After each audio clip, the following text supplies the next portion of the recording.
In 2012, Zombi debuted on an ambitious console that allowed players to use two screens, the Wii U. Using the Gamepad allowed players to manage items, use the map, scan the environment, and even interact with the environment.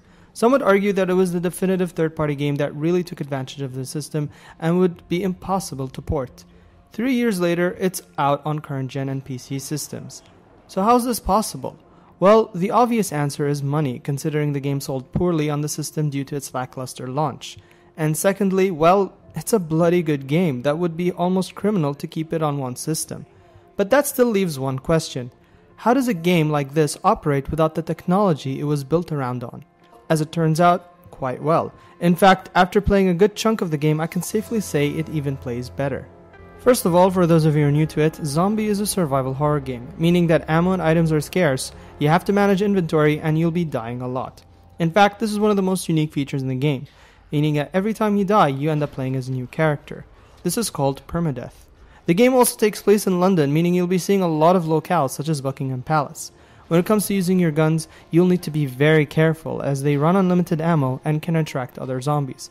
Therefore, it is recommended to stick with the cricket bat as you'll be using it over and over and over again. But now we get to the big part. How does this game translate from the Wii U to the other systems?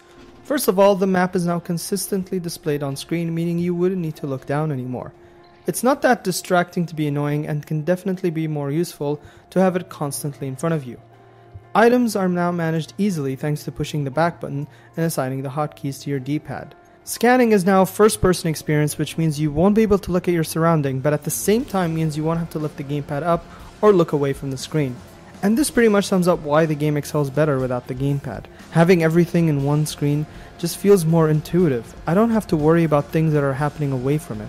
Now, one could argue that this sort of kills the charm, and yes, I would totally agree.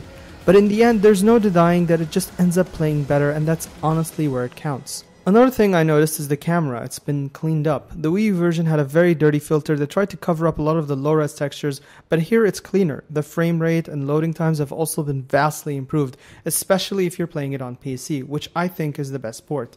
However, putting all the technicalities aside, Zombi is just a really fun survival horror game no matter where you're playing it on. There's no crafting, no endless spawning, and the only thing that counts is just surviving, making it out alive, and that's how a good survival horror game is made. I hope you guys enjoyed this review, and if you have any comments or questions, please feel free to leave them in the comment sections below, and don't forget to hit that like and subscribe button. With you was Rashid, VGS, Gaming from the Arab World, Ya Aziz.